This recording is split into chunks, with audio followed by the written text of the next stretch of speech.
Всем добрый день! Скажите, как меня видно и как меня слышно? Поставьте, пожалуйста, ваши плюсики. 2 плюсика. Плюс за хорошо видно и плюс за хорошо слышно.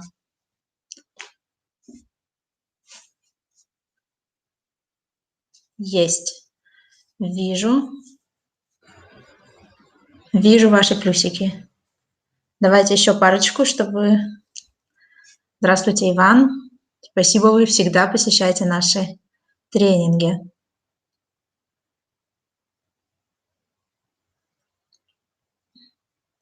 Итак, сегодня у нас долгожданная тема. Сегодня мы будем говорить о Западной Африке. Сегодня мы разберем совместно с принимающей компанией TransAfrica из Западной Африки 3 направления. Это Того, Бенин и Гана. Сегодня для вас будет выступать представитель принимающей компании TransAfrica. Ее зовут Карлота. И да, это правда. И она вам расскажет более подробно о нюансах направлений. Если вы получали мою рассылку, вы видели уже, что я давала некоторую информацию относительно нюансов путешествия, да, касательно перелетов. Я рассказала немножко о визах. Я рассказала такие самые топовые, по верхушкам прошлась, что самого актуального, ради чего стоит ехать в эти страны. Поэтому сейчас более подробно вам расскажет Карлота. Карлота, can you please switch on your camera so we will greet you and then you will start your presentation? Yeah. И тем временем, пока участники собираются. Hi, Карлота. Сейчас проверим связь, хорошо ли будет слышно и видно Карлоту. И пока она будет вещать, я отключусь и присоединюсь ровно через час для того, чтобы помогать вам с вопросами. Я думаю, что вопросов будет в этот раз очень много. Мы оставили где-то полчаса на вопросы. В случае, если Карлота не успеет в течение часа рассказать всю информацию, которую планировала, но мы можем задержаться где-то минут на 10-15 и еще дополнительно, чтобы она полностью выложила свой материал, где можно посмотреть предыдущие видео, как подключиться на рассылку. Я сейчас дам линк, где вы сможете ввести свои данные и подписаться на рассылку. Где можно смотреть видео, это наш YouTube-канал. Мы его только недавно запустили, поэтому постепенно по четвергам сейчас выкладываем записи старых вебинаров. Там есть и про Мадагаскар, и про Реюньон, и про Маврикий много в прошлом году делали. Все это будем там теперь держать, и вы сможете пересматривать прошлые вебинары также. Есть. Отлично. Okay, Carlota, I think people are getting ready and they're waiting for your unique destinations. Okay. Can you hear me? Yes, Okay. we do hear you, but I will ask the participants also to put 2 pluses for that they hear you well. Еще раз поставьте плюсики за хорошо слышно, хорошо видно уже не для меня, а для Карлоты, чтобы мы точно понимали. Okay, as you can see, 2 pluses means that they hear or see you well. Отлично, супер. Okay. Будьте активны. Я вас призываю быть активными, задавать вопросы. Я буду с выключенной камерой, но я все время буду также слушать с вами. Если у вас есть какие-то вопросы на русском языке, на украинском языке, пишите в чате, и я буду переводить их для Карлоты. Хорошо? Okay, Carlota, I'm switching off my camera and then you can start your presentation. I ask the participants to write their questions in the chat, so then later I can translate them for you in case they will not be able to speak English. Okay. Okay. So, and how can I turn on the presentation? Like the PowerPoint? Oh, okay. It is. Okay. Ну все, начинаем. Я отключаюсь. Okay, hello everybody and welcome. I'm Carlotta from TransAfrica, and I'm here to talk a bit about how TransAfrica works and about our main destination, which are Ghana, Togo, and Benin. So TransAfrica is a DMC based in West Africa since 1985. And we operate in Ghana, Togo, Benin, Ivory Coast, Senegal, the Gambia, Guinea-Bissau, and Sierra Leone. And as I said, the main destinations are Ghana, Togo, and Benin. So I'm going to talk about these three countries and briefly talk a bit about the other destinations. But our main focus will be these three destinations. So the head office of TransAfrica is in Togo, and from there we manage the operational in Ghana, Togo, Benin, Ivory Coast, and Sierra Leone. Then we have another operational office in Senegal, and from there we operate. We do the operational in Senegal, the Gambia, and Guinea-Bissau. And then we have our commercial and product office in Italy. So TransAfrica is run by European expats and local staff. So all our guides are local. And this is because when it comes to tight friendly bonds with the local people, with the village chiefs, with traditional authorities, local guides are the best. And because the highlight of a trip to West Africa is the interaction with local people, then the best choice is to get a local guide. So exactly what makes a trip to West Africa a success is attending a traditional festival or local ceremonies and always interact with people. West Africa is not about the wildlife, it's not about the beautiful landscape, but it's really about feeling the culture. So our travelers have a strong interest in anthropology, in ethnography, and so forth and so on. But they don't come to West Africa to see the wildlife. There is a chance to do some safari, but it's really not the highlight of a trip to West Africa. So I'm going to talk a little bit about our product, and now it's important for you to understand that we organize both group departures and tailor-made trips. So we work for FIT and for groups. So every scheduled trips that we have are divided into these 5 lines: discovery, top comfort, special event, expedition, and travel with the expert. So discovery is the best of our ethnographic and nature tours planned for adventure travelers. It's made for travelers who have a middle-range budget. It's not too expensive, not too comfort. If people ask for a top comfort, we can do that. And we can offer it, and we can offer 4 and 5 stars hotel accommodations and the best of our vehicles. Then we have special events. Those are the tours planned at specific dates in order to join traditional festivals and events. For instance, we have a trip to Senegal, the Gambia, and Guinea-Bissau, which is scheduled to attend the carnival in Bissau. Then we have expeditions, and so these expeditions are like 1 month trip. We have 2. One starts in Marrakesh and ends in Bissau, and the other one starts in Conakry and ends in Freetown. But I'm not going to talk about this today. And I'm not going to talk about travel with the expert either, but just so you know, we can offer also this kind of trips. So some informations. So our group departures, we guarantee them from minimum 2 people to the maximum of 16 people.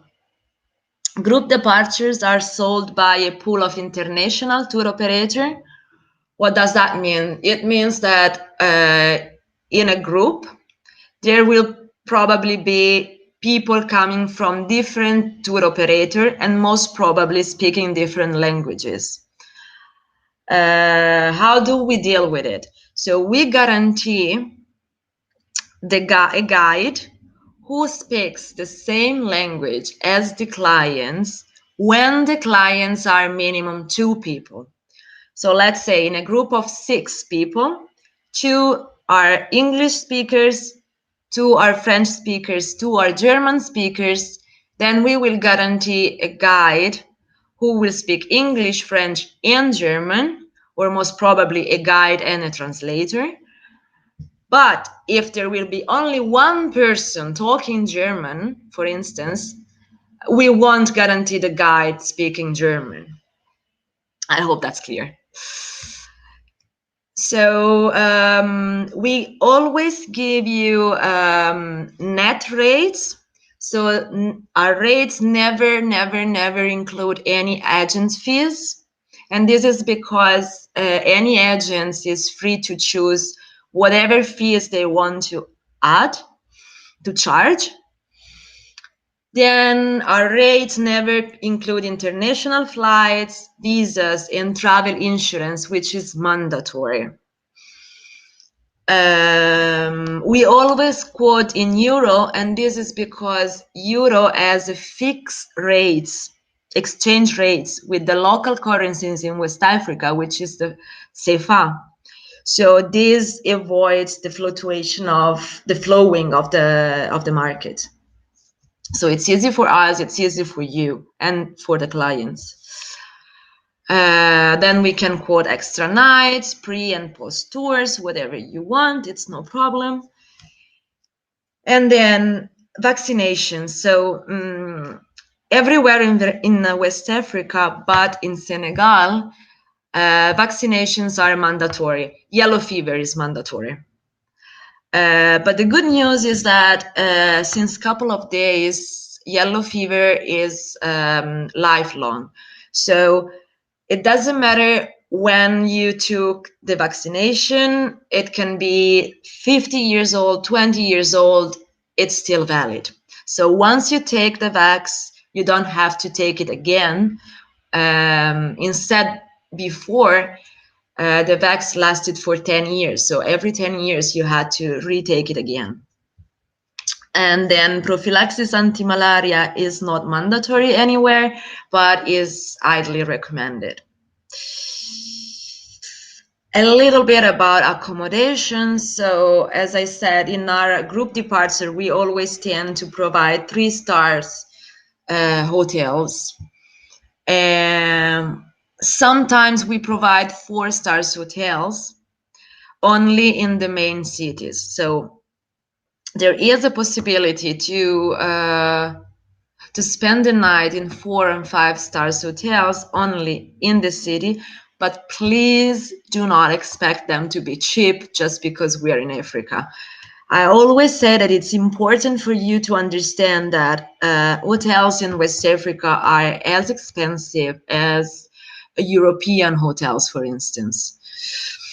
So this is really important because a lot of time people ask me for 4 or 5 stars hotels, and then when the price comes, they get a huge shock.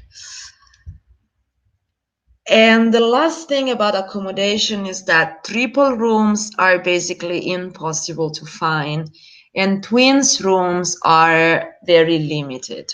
So this is also another thing that you might keep in mind, also because lots of people are willing to share the room to keep their cost low.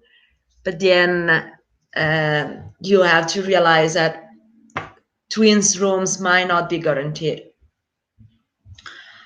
Okay, now I will briefly talk about our vehicles. And so we have our own garage, and we have basically 3 different kinds of vehicles. Toyota 4-wheel drives, Toyota Yaris, and Toyota Coaster. So we allowed 3 people on a Toyota 4-wheel drives. We allowed 7 guests out of 15 in Toyota Yaris, and we allowed 16 guests out of 35 people on a Toyota Coaster. And this is because we want people to feel comfortable while driving. Okay, and now I can go deeply into Ghana, Togo, and Benin, and I will do this while presenting you our discovery trip. So I'm going to do this. Okay. 1 second. Okay. Okay, so this is our discovery trip.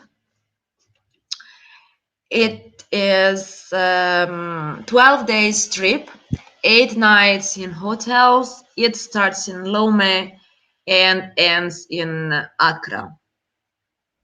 Okay, so people will arrive in Lome and they will do some sightseeing in Lome.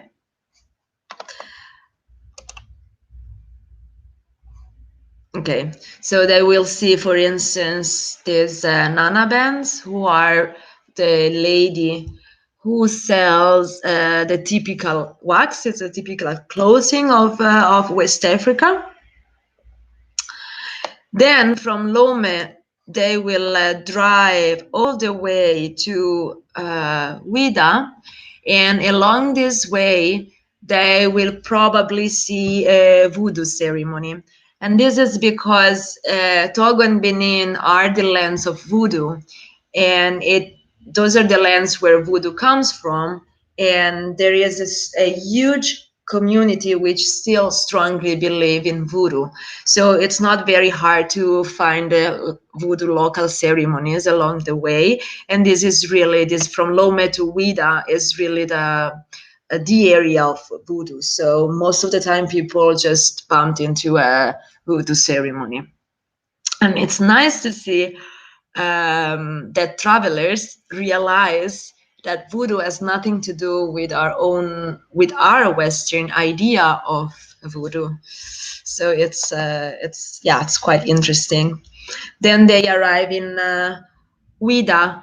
Ouidah, according to myself, is one of the best towns of Ghana, Togo, and Benin, because it has this incredibly mixed vibe, African and Brazilian vibes. And here people will get to know the history of Ouidah, and especially the history of the slave trades, because all this area was part of the slave trades. And then from Ouidah, they go all the way up to Natitingu, and it takes a couple of days.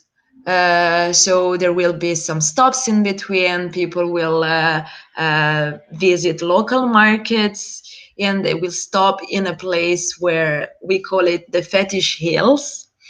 So it's a place where people go there and pray their fetish. They ask for mercy and they ask for protection. It's also an interesting place. So then they arrive in Natitingu. This area near Natitingu, in between Togo and Benin, it's part of UNESCO, and it's a land inhabited by Tamberma and Taneka, which became known for their adobe 45 houses. And I have a picture of it. Yeah, this is the house. And apparently Le Corbusier got inspired by this design.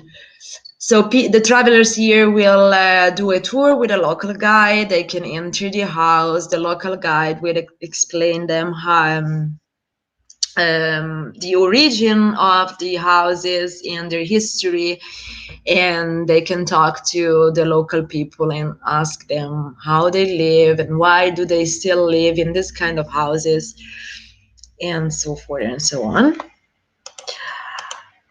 And then from Natitingu, they enter Togo. They go all the way down till Kpalime, where there is a rainforest. And again, from Natitingu to Kpalime takes about a day or two.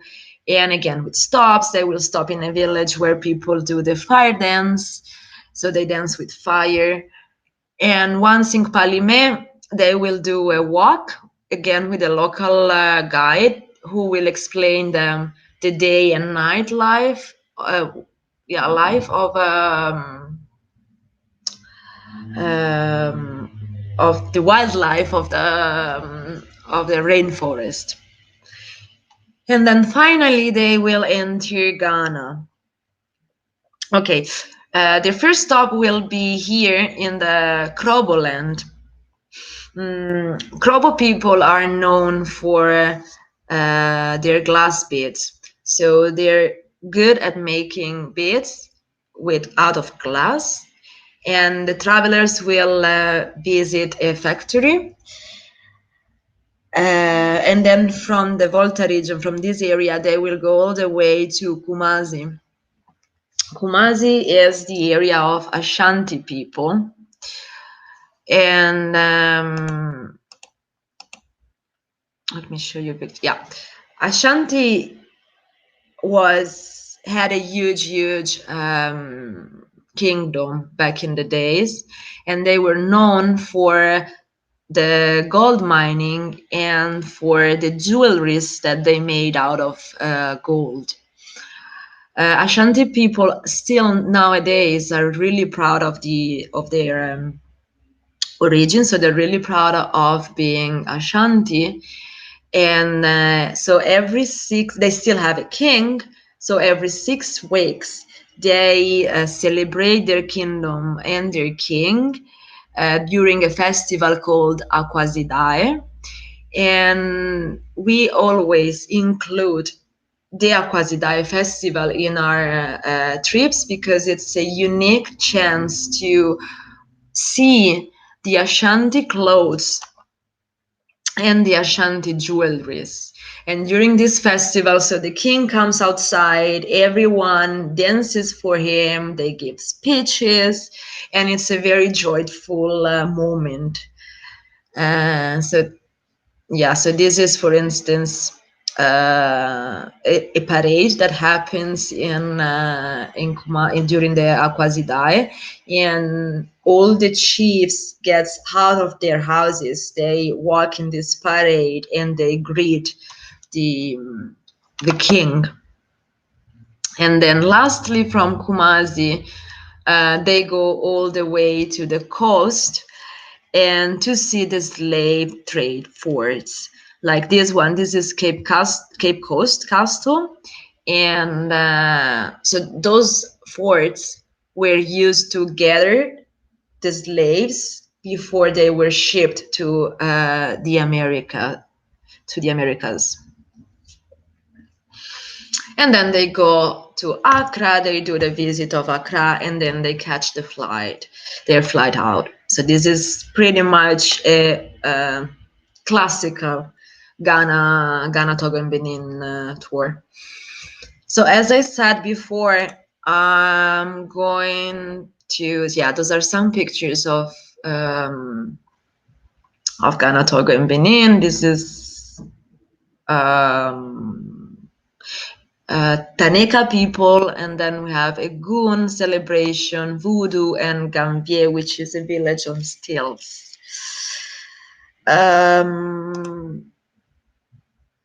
Okay, a little bit of technicalities. So, visa. all of those 3 countries required a visa to enter. The only tricky one is the Ghana visa, because it has to be obtained before departure, and it has to be requested at the embassy of your home country, and it takes quite a while. So we always recommend people to get their Ghana visa or get their application done as soon as possible. Then Togo. It would be best to get the Togo visa before departure at the embassy, but if it's not possible for any reasons, there is a possibility to get the visa at the arrival at the airport or at the border. It lasts for 7 days, and then there is a chance to extend it. So it would be best to get it in advance, but again, if it's not possible, then no problems. You can get it at the airport or at the border. And then the Benin visa, you can get it online. It's an e-visa. It takes about 5 minutes, and it really goes very smoothly, very easy. It's really not a problem. Then vaccination, I already talked about it. And then tipping. So the thing is that we never give any tipping guideline, because we leave it up to the clients. Just for you to know, tipping is a common practice throughout West Africa. So if you're happy with the service, you should give a tip. The amount is obviously left up to you.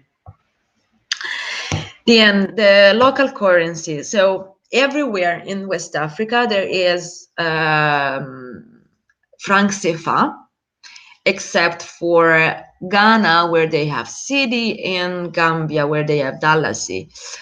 This makes traveling in West Africa quite easy, because you don't have to keep exchanging currency. And also, as I said previously, the franc CFA has a fixed exchange rate with euro.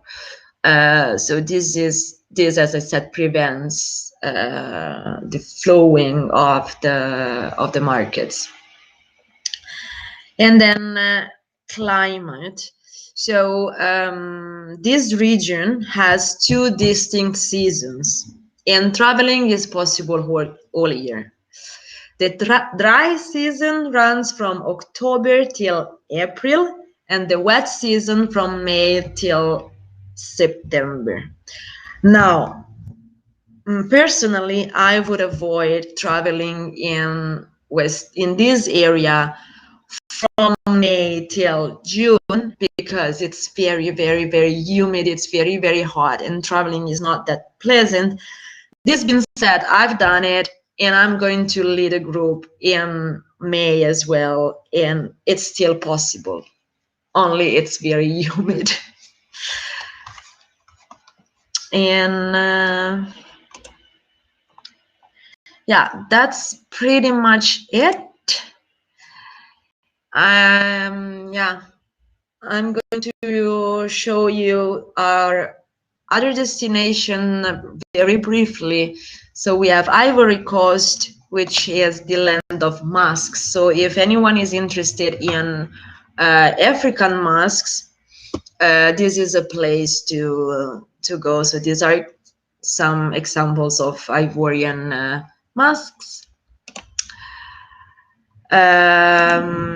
Then Senegal, Gambia, and Guinea-Bissau. What I personally like about this trip is the chance to go visiting Casamance, because most of the trip to Senegal don't include Casamance, which is the southest part of Senegal below the Gambia. And to me, it's one of the best places in Senegal.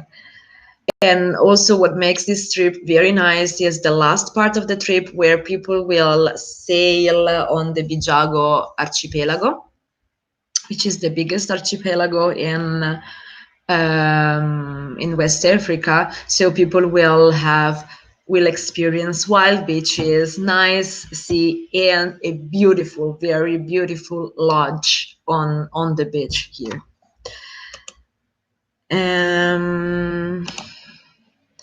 Yeah, those are some pictures of these three countries.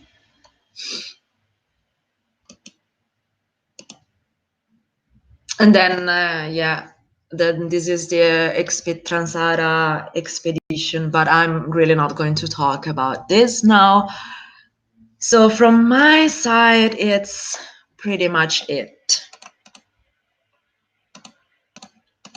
Yeah.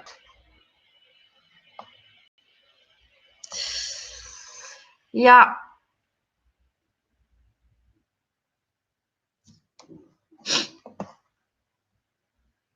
Я вижу, что Карлота очень быстро справилась и рассказала вам о основном туре. Возможно, у вас сейчас появятся вопросы, да, потому что она не очень углублялась в каждую из стран, она просто вам показала тот тур, который они делают. И Елены был вопрос. Carlota, Yelena had a question about the cost of the trip to Togo, Benin, and Ghana. Can you talk about your prices? Are they netto prices? All this. Yeah, so as I said before, it's netto, net rates, and we give rates based on 2 and 3 people, 4, 5, and 6, plus up to 16 people. Now I'm going to give you the exact rates. Do you have the prefixed dates for the tours? Yeah. Or so can you tell us what is the timings, like for the 2020, which are the dates, which are the best season, and the dates available for this tour? So then, for example, the tour operator who are listening us today, they can later you share with me these programs, and I will share it with our partners, and then they can promote them. Yeah, surely. So okay. Я прошу Карлоту, чтобы она нам дала, то есть она сегодня говорила, что самый неудачный сезон для путешествий, да, это май-июнь, потому что они очень, очень влажные. Но также у них есть сезон, когда дуют ветра, такие сахарские ветра, которые приносят много пыли. Это тоже, следует брать во внимание. Поэтому самый лучший период – это, конечно, вторая половина года, то есть где-то там уже с октября по май очень много фестивалей, фестиваль вуду там проходит, поэтому я думаю, что как раз у вас сейчас только начало года, февраль, да, то есть у вас есть впереди несколько месяцев активных, когда вы можете начать подготавливать своих клиентов к продаже тура на вторую половину года, да. У Карлоты есть фиксированные даты, на которые она может отправлять, по которым есть эти туры, и она поделится с нами информацией, да, то есть конкретно какие даты уже есть на эти туры. И, как говорила Карлота, они объединяют в группе разных клиентов, то есть из России это могут быть клиенты, из Германии, из Италии, и объединяют, и если там 2 и более человека, они также дают гида или переводчика. Carlota, question: Is there any Russian-speaking guide? Okay, we don't have guides, but we have translators. So when we have a group of Russians, we provide a guide and a translator. What is the extra cost for the translator? Yeah. Like, what is the supplement for the translator in such case?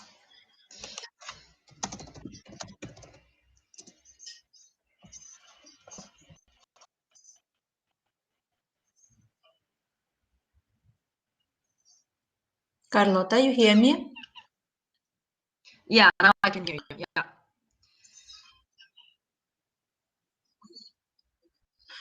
Carlota, I repeat the question. If the group of Russian clients, let's say, want to use the guide, what the translator, what will be the supplement for the guide for the translator? No, there is no supplement. It's included in. There is no supplement. It's included in the price. No. So what is the price? What is the price, and what are the dates for the tours in Ghana, Benin, and Togo? Yeah. So our scheduled departures are well. One was concurrent with the Voodoo Festival, which is in every year on the 10th of January. This is gone. Then we have 31st of January, 13th of March, 24 April, 17 July, and 20 November. And these are the dates for the I'm going to write them down on the chat if you want. Okay. Yes, please. Да, сейчас Карлота пропишет даты, да, то есть вот из тех, что уже прошли, к сожалению, да, потому что 10 января проходит фестиваль вуду, то есть это такое активное, масштабное мероприятие, ради которого приезжают посещать эти страны.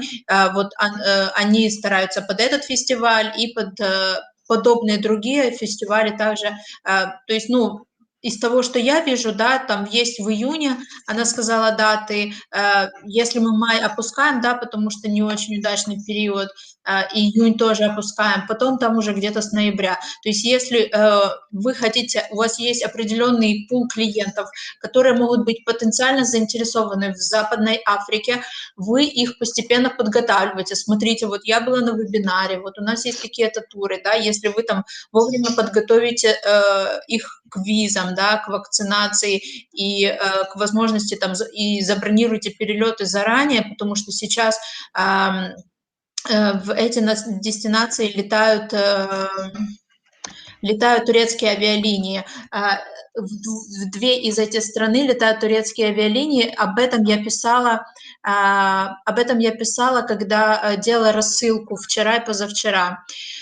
Перечитайте, да, то есть там дается информация, и уверена, что ваши авиакассиры смогут вам конкретно уже под эти даты что-то подобрать. И по размещению сейчас также спрошу. Вот, видите, то есть 17-20 ноября, то есть к 20 ноября у вас есть вполне реальные шансы, да, вот 26 декабря, это Новый год, да, прям Новый год в Западной Африке, да, я думаю, что это будет очень необычно, очень эксклюзивно для клиентов, которые любят изучать новые направления. Yeah. Да, и с 8 там Вуду фестиваль. Yes, sure. Yeah, so the first dates are the concurrent with the Aquasidai Festival in Ghana. Then we have the 26th.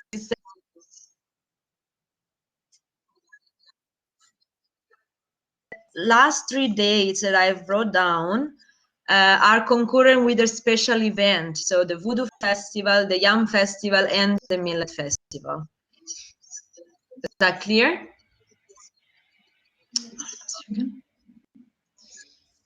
Yeah. Another question for you. Yelena was asking about the accommodation. Can you again specify all the accommodation which is provided during the group tour is a 3-star hotel, right?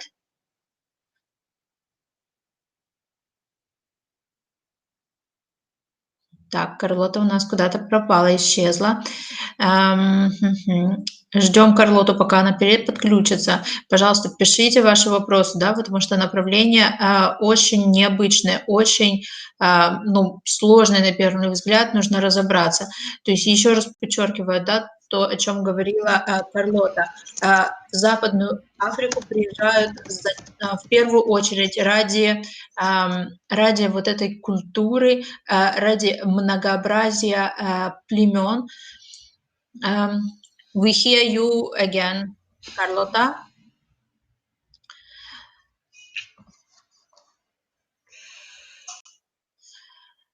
Так, у Карлоты есть проблемы со связью. То есть основной акцент будет именно не на природу, хотя и природа там есть, и слоны, и обезьяны, и есть потрясающие парки, да, но все-таки акцент больше идет на народности, потому что в одной из стран там порядка 60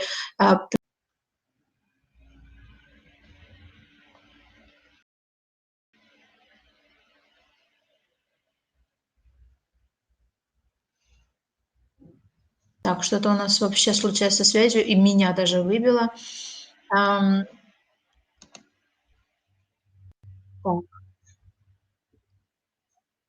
Пожалуйста, напишите плюсики, что нас видно и слышно. Yeah. Все видно. Okay, all is fine. So the question was about accommodation. In these tours, you offer only 3-star accommodation, right? And do you have, in these countries, do you have 4 stars, 5 stars, like international chain, like I don't know, Hilton or Marriott chain or something international chain? And what are the costs? Okay. Also? Let me tell you the cost of this basic tour, where we provide 3 stars accommodation. So its net rates 1,991 euro for 6 people plus 2,296 for 2 and 5 guests. Okay, so this I'm gonna write them down. It's for 11 days, right? 12. For 12 days. Смотрите, эта цена, она пишет от 6 человек и выше в группах, да, цены в евро, и, я думаю, что чем больше человек, тем ниже цена. The more number of packs, the less is the price, right? Or Yes, it's so, fixed? 1,991 euro is from 6 guests plus. The 2,296 euro is for 2 up to 5 guests. Yeah. Видите, то есть первая цена это от 6, а это до 6, да, то есть они, в принципе, группы делают от 2 человек, что хорошо, и от 2 до 16 человек. Также я уточняла у Карлоты касательно переводчика, да, например, если группа русскоязычная, да, им потребуется дополнительный переводчик, он будет входить в стоимость тура, то есть он не будет требовать дополнительных доплат. Yes. So we can provide 4 and 5 stars accommodation. For instance, in Accra, there is Kempinski Hotel. There is the Movenpick, Labadi Beach, but I think that's not a chain, but it's 5 stars hotel. And same in Lome and in Benin. We have this very beautiful boutique hotel in Cotonou. And to give you a price of a room in Labadi Beach, no, in Kempinski, it can be 130.000 se fa. We are around €100 a night. But this is still okay, you know, like €100 is still okay for this kind of hotel. Ну, то есть, смотрите, она сейчас пока не очень уверенно говорит про цены на четверки, пятерки. Она говорит, что они есть там. Все эти туры, которые вот просчитаны у них, они базируются на 3 звезды. How is the 3-star hotel? Do they have any problems with the electricity, for example? What is? Okay. How is the level of this 3-star hotels? Yeah, Can you okay. tell more? Иван, я вижу ваш вопрос. Мы сейчас разберемся с гостиницами. Okay, so yeah, accommodations in West Africa is not the reason why. Are they very basic or? Yeah, so no, it really depends. I mean, some 3-stars accommodation are basic but really nice, and there is a swimming pool, and breakfast and dinner are quite okay, and the rooms are clean. Some others, they're still 3-stars accommodation, and I swear they are the best available, but they are very basic. So maybe they're not that clean. The maintenance, so maybe something is broken, like the toilet doesn't really work, the water doesn't really work, sometimes the electricity goes off. Yeah, so this is but everywhere we always have hotels with air conditions, private toilet, and Wi-Fi. I swear electricity can goes off, but Wi-Fi is always working. Yeah, so for instance yeah, so on the territory of the room or on the territory of hotel, there is no problem with Wi-Fi. Not at all. Not at all. I was traveling in Morocco and I had more problems with Wi-Fi than in West Africa. Yeah. But then хорошая новость. Yeah, but then again, keep on. in the cities and in the bigger villages, the 3-stars hotel are really okay, are really nice. The problem is in the villages, up in the countryside, up in the north, where really there is very few tourists, so tourism is not a thing there. So yeah, the hotels are not the best. They're basic, but still good. I mean, as long as that is what I've noticed. When clients know that they have to be flexible and they cannot expect too much from the hotels in the countryside, then the trip goes smoothly. When they are not well prepared, then yeah, they can complain a bit. But when they are well prepared, when they know what to expect, then we never had complaints. For me, is the question: what are the meal plans of the in the hotels? In the programs, which meal plan do you offer? How about breakfast, dinners? Maybe you can talk more about what maybe traditional food clients should try, or drinks that they should drink, like give more information about this. Okay, so we always give always organize full board trips, so breakfast, lunch, and dinners are included. This is for our group departure, but it's important for you to know that you can ask for a tailor-made tour for a group of your clients, and then you can say, no, we just want to have bed and breakfast, we just want to have lunch, we don't want to have lunch, once you ask for a trip for your clients, even for a group of your clients, then you can ask for whatever services you want to be included and not.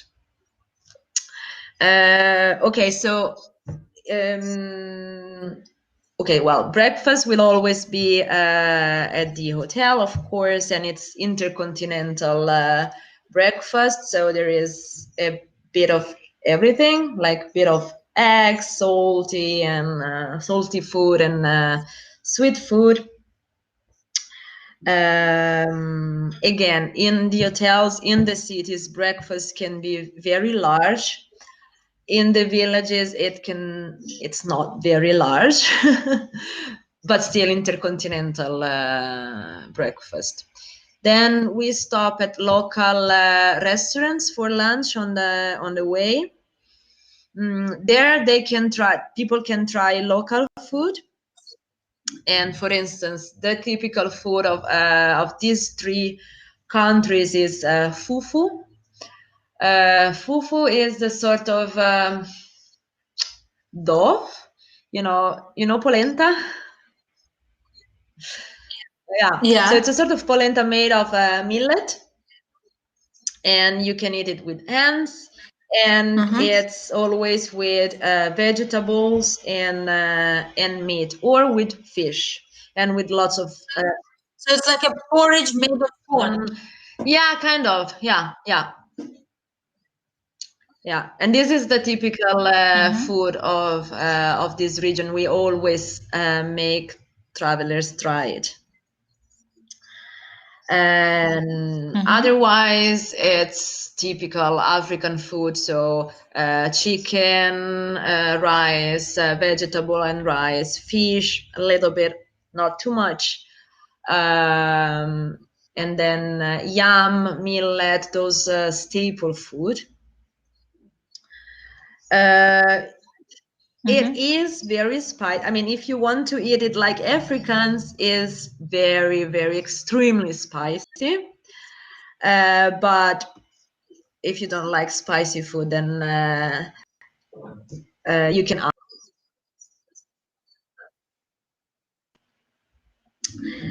Then dinner will be at the hotel, and it's usually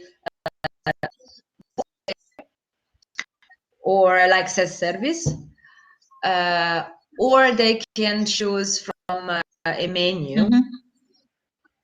But so the guide will ask beforehand what they want to eat for dinner, the orders, and then food will be served at the hotel to make everything faster. Okay, so it's not a problem for vegetarian people because there is a lot of veggies and rices in quarts. It is a problem for vegan people. So vegan people, they should bring their own food, because otherwise, yeah, they won't have a variety of food.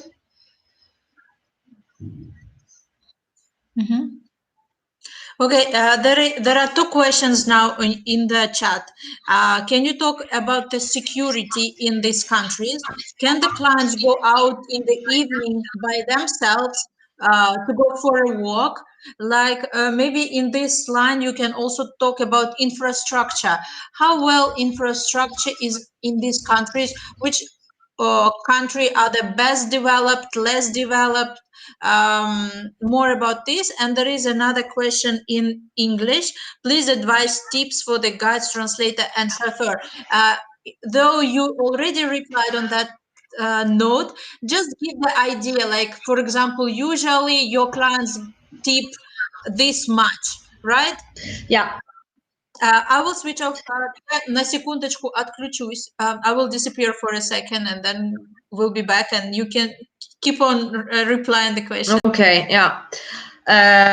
Okay, security. Those three countries are safe.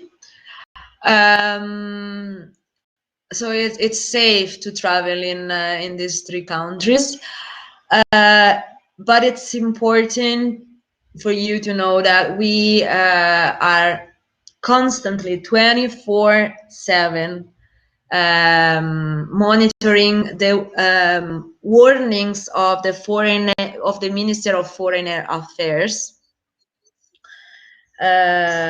So, for instance, we now know that the northern part of Ghana, I mean, there is a warning in the northern part of Ghana. It's level 2 out of 3. It's not, I mean, people can still travel, but we decided not to include that part in our trips. So our clients, we don't go there anymore.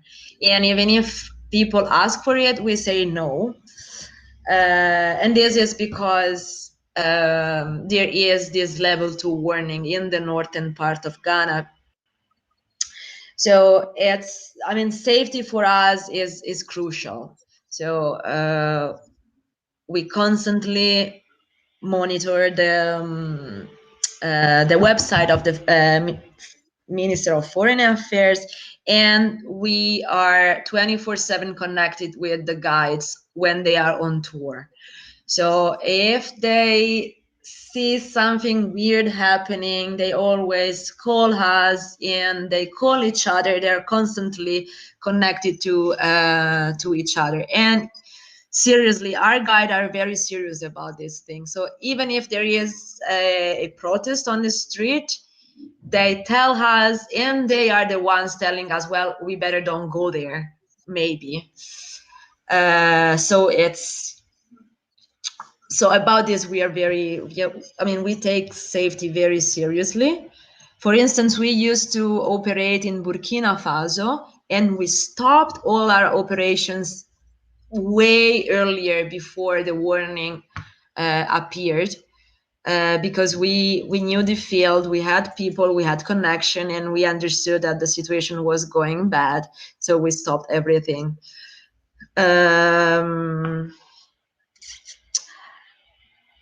Okay. But in general, for example, in the capitals, because when I was preparing my mails, I found out the information that, for instance, Ghana is considered one of the most friendly country in the whole Africa. Like, what are the people? Are they friendly, not friendly? Because there is a great variety of tens of different ethnic groups. So and clients want to go out just to see the true life. Like, how that's possible? Can they just go out when they are in the city, like in Benin or Togo or Ghana? Yeah, okay. People are very friendly, and the level of criminality is not high in any of the cities of the 3 countries. So it's really safe to just walk around. We don't advise people to walk around in the night, though. But again, if they want to do so, it's their choice. But just to be 100% sure, we don't advise to walk alone in the night. But I've done it, and I really felt safe. Yeah. So yeah.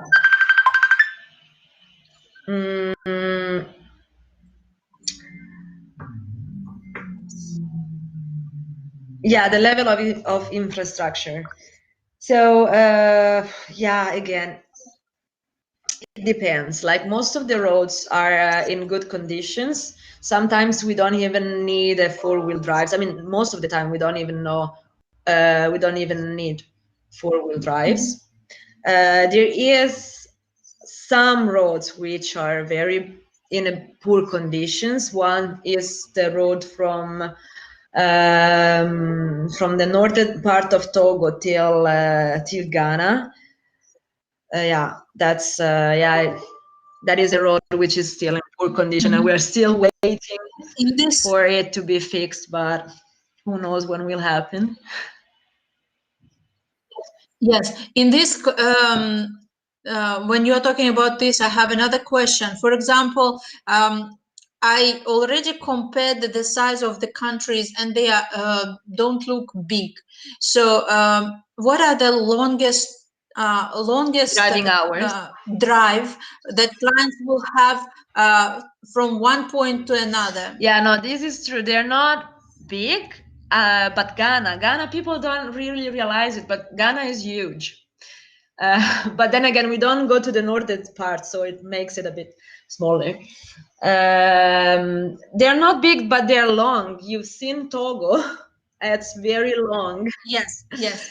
So there is one day when people will travel for 8 hours. This is the longest transfer.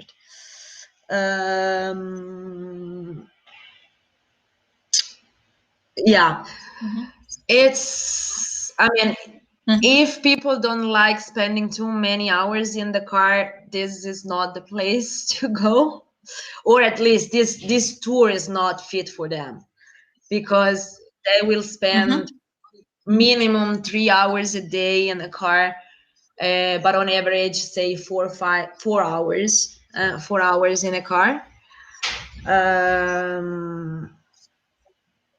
So yeah, the longest transfer is 8 hours with several stops in between, of course, because the nice thing of West Africa, and I guess it's the nice thing of all not so developed countries in terms of tourism, is that there is always a chance to see a local market, or maybe something is happening. For instance, once I was with a group and I was traveling from Accra to Lome, and we bumped into a funeral, a Shanti funeral, and so we stopped and we had a chance to attend it. So there is always something going on, but still, yeah, people have to know that there are long transfers in these trips. So let's come back to the question of Marina about tips for the guides, translators, and chauffeurs. Yeah. So approximately per day, how usually clients give? It's really hard for me to say, but usually it's 30 euro to the guide, 35 euro for a trip of 12 days per person per trip, and around 20 euro to the driver per person per trip. Then, for instance, Americans tip way more. They go up to 50 euro per 10, 12 days trip to the guide, and 30 euro per person per trip to the driver. But usually it's 30, 35 euro to the guide and around 20 euro to the driver. And same for the... Марина, мы ответили на ваш вопрос. Напишите, пожалуйста, ответили мы на ваш вопрос про гидов, переводчиков, шоферов. Иван, мы ответили на ваш вопрос по поводу безопасности. То есть Шарлотта сказала, она вечером выходила в городах, живая, здоровая, как видите, сидит перед вами. То есть, ну, как в любой стране, здесь я могу сравнить с Мадагаскаром, да, то есть, ну, когда вы в столице, ничего, ну, какие-то супердорогие украшения, там, какие-то вещи, показывающие вашей роскоши, лучше, ну, не показывать, не светить, да, и все будет хорошо с вами. То есть не одевайте какой-то очень экстравагантные наряды, которые видно очень дорогие, да, то есть простая одежда, потому что это, ну, the country in general, they are quite poor or like average. What would you find? Like, give us your impression, like, about these three countries, like, because they are different, because they are kind of Togoland, right? English one and French one. So I think the senses of between these three locations are quite different. Like, what is your feelings? What is, because traveling, it's all about atmosphere that the clients will get. Share about what you feel about that. What is your senses, understandings? Like, Totally. just share with us. Okay, so so I've traveled a lot in Africa, not only in West Africa, but everywhere in West Africa. And I have to say, compared to countries like Tanzania, Kenya, Namibia, West Africa countries are less poor. So you don't see people starving to death. You don't see poor kids walking around. And this is mainly because it's very easy to grow anything you want in West Africa. So the weather conditions are good for agriculture. So you throw a seed and you will get a plant. So this is why people don't starve. So yeah, from this point of view, don't expect people to to just starve. This being said, those are not rich countries. Ghana is the richest out of the three and is the most developed one, and probably this is because Ghana is a previous English colonial, whereas Togo and Benin are French colonies. So yeah, their stories are a bit different, and Ghana really made a great job. I mean, Ghana was the first country to be independent in Africa, and his president made a very good job in developing the country, to the extent that now Accra is becoming a trendy city, a cool capital, and there is a film production going on in Accra, in Kumasi as well. And so when you walk in Accra, you can see the original quarter, so the very first settlement of Accra, where the poorest people live. But out of that quarter, you walk down the street and you feel like you are in a metropolis, in a very developed country. This is not true for Togo and Benin, for Lomé and Cotonou, Porto Novo. Yeah, because they are less developed. But still, again, those are not poor country. And Lomé is very small. It's not this huge African cities full of traffic jam. I mean, there is traffic jam, but it's about motorcycle. Yeah, then in the villages, yeah, people of course are less poor than the people in of the cities. But again,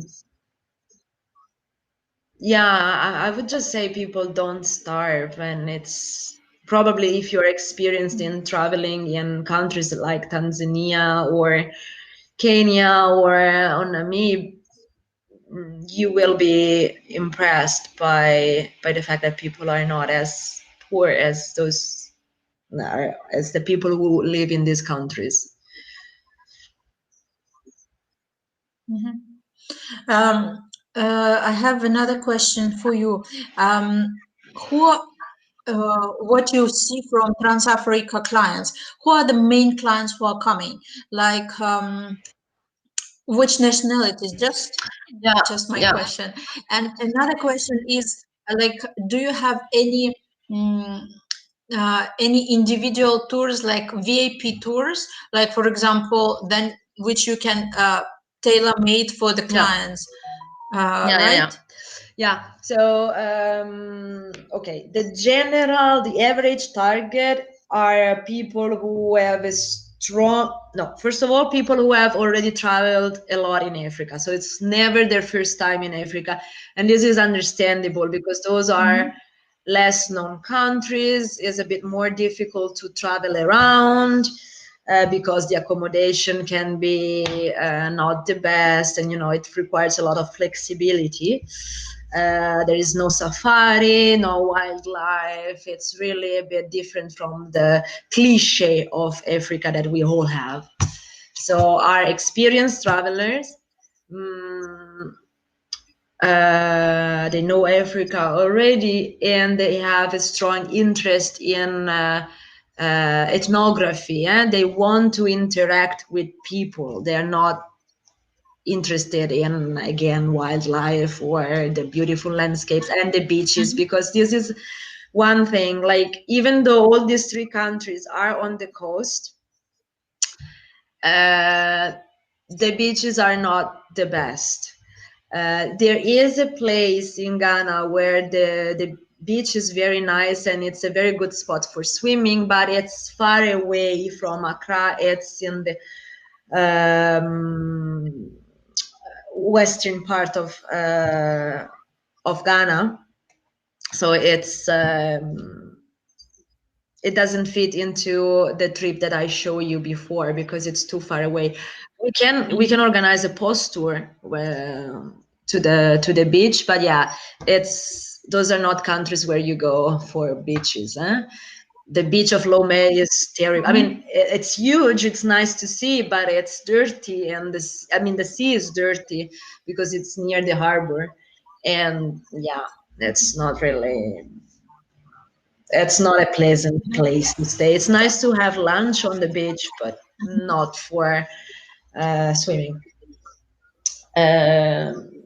Yeah, so usually the target, on average, they are 50 years old, mostly women, solo travelers, and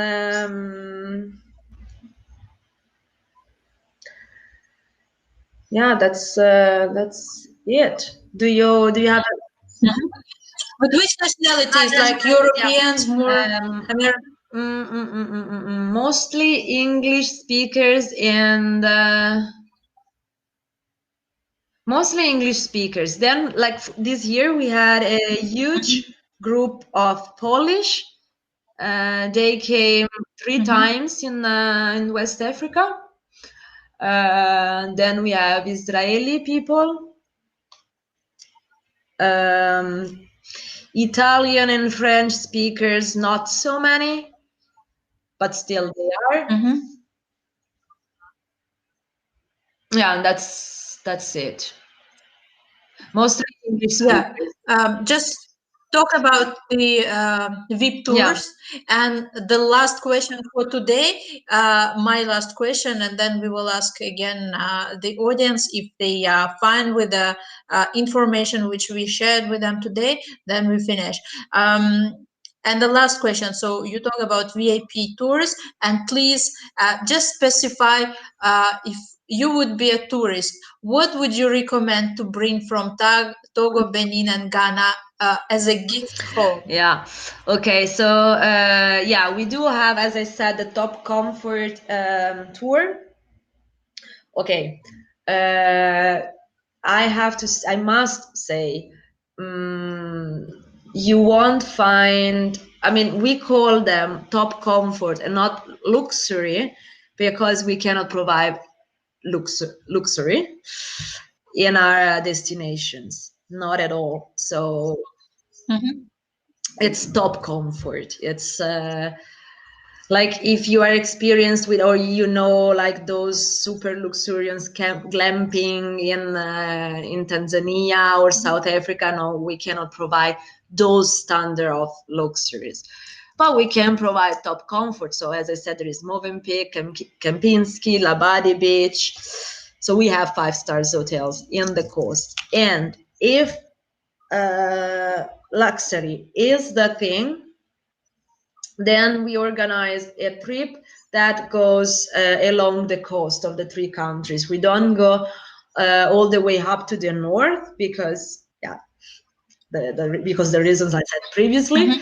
So, for instance, we have very VIP clients, even football players, and for them we tailor-made this kind of tours that goes from Cotonou in Benin all the way to Accra in Ghana. So they remain pretty much on the coast, but still it's a nice area. It's a pity because to me the northern parts are very nice to see, but there is a lot to see on the coast as well. Like, as I said previously, is the area of Voodoo. There is Ouida, Cotonou, Porto Novo. You can see mask ceremonies. So it's still a worthwhile trip. Yeah. And to give you an idea of the price, 12 days would cost for 2 people 5,000 euro. Yeah, because we also provide the best 4-wheel drive and the best vehicles and the best guide. And what are the souvenirs? Oh, the souvenirs. Well, I have a thing with clothing. So every time I go to West Africa, I come back with a piece of cloth. So I can show you.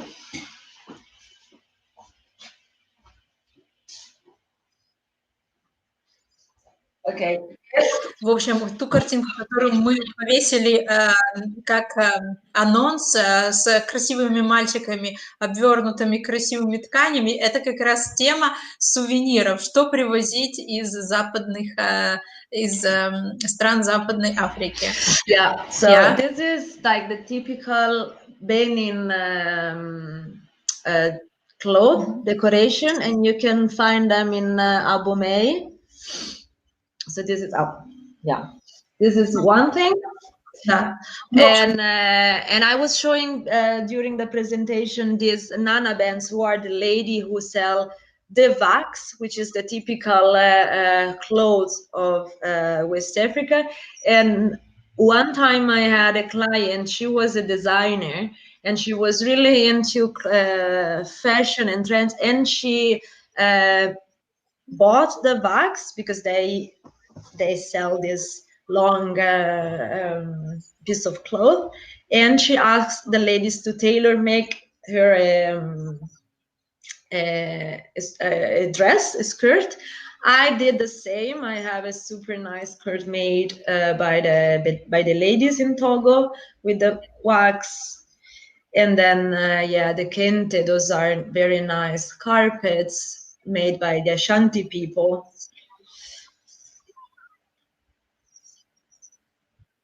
I heard it's a lot of pottery there. Pottery and wood carving.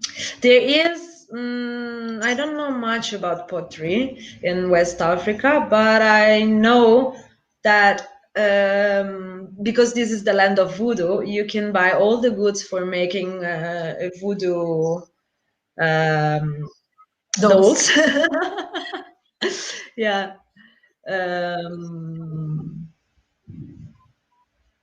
Yeah.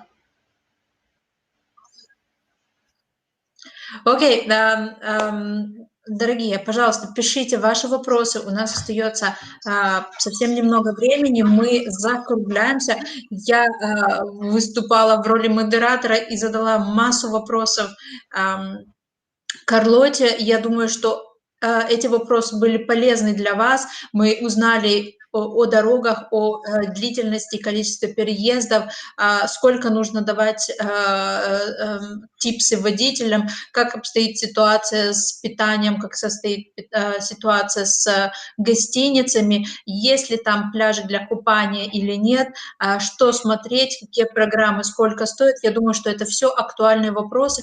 Когда лететь? Повторяю еще раз, сейчас запустили турецкие авиалинии, рейсы в Бенин и в Гану. То есть сейчас Бенин и в Гану можно лететь турецкими авиалиниями, всего лишь одна стыковка, что очень удобно, да. И стоимость таких рейсов, я вчера смотрела, из Украины составляет где-то, 1100, где-то, в таком порядке долларов туда-обратно, да.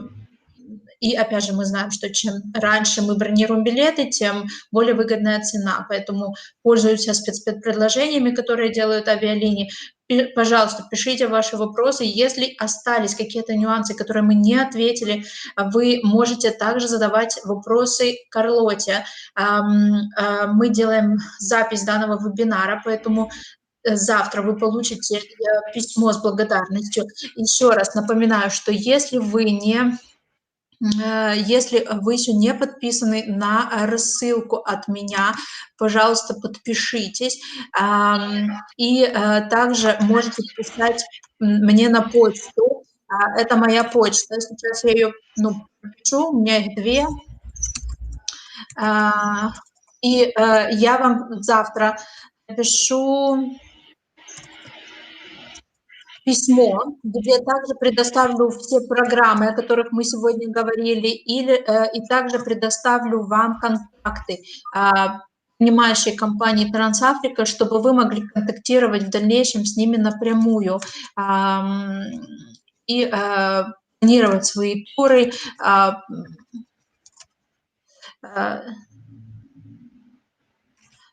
Это две мои почты, пожалуйста, пишите, задавайте, да, мы стараемся регулярно делать какие-то вебинары, образовательные программы, поэтому я думаю, что вам будет актуально. Well, I don't see any questions, I just leave my contacts, and I told them tomorrow they will get the record of the webinar, and I also provide all the information of your contacts tomorrow, as well as the programs and your direct contacts, so they can write you later if they have any requests for the tours as well. As we don't see any questions, then I think we are gonna finish. You have anything to add? No. Only that but I think you know it already, but it's possible for you to when you organize a group of people, it's possible for you to send your tour leader. It's no problem, and he or she will be helped by our local guide,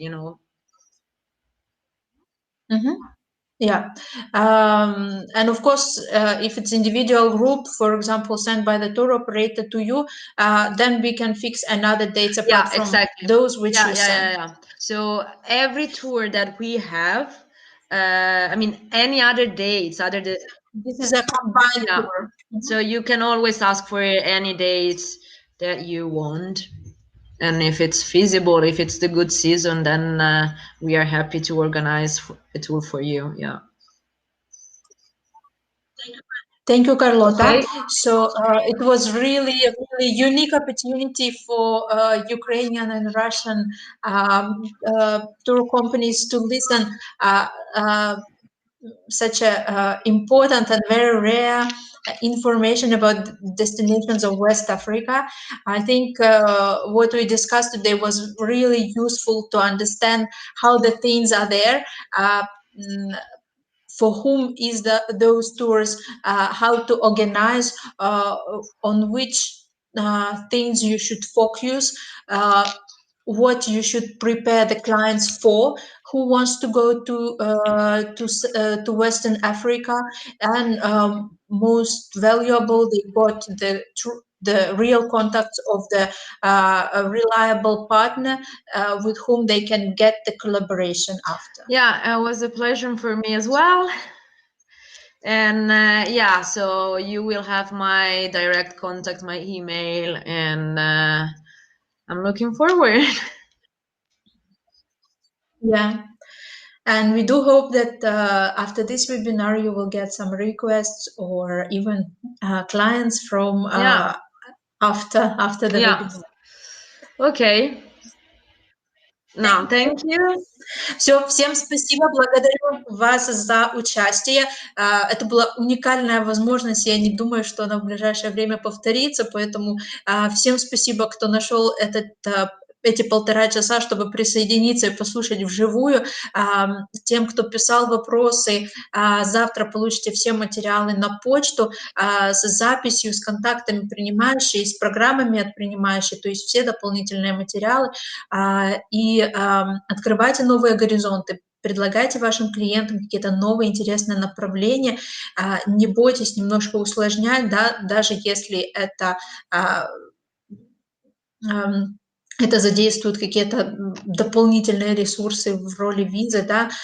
Если ваш клиент опытный путешественник, которому интересно открывать новые страны, не останавливайте его от посещения Западной Африки, тем более, что, как сказала сегодня Карлота, ту информацию по прививкам, да, что если раньше делали прививку от желтой лихорадки раз в 10 лет, то теперь ее можно 1 раз сделать, и она остается с вами.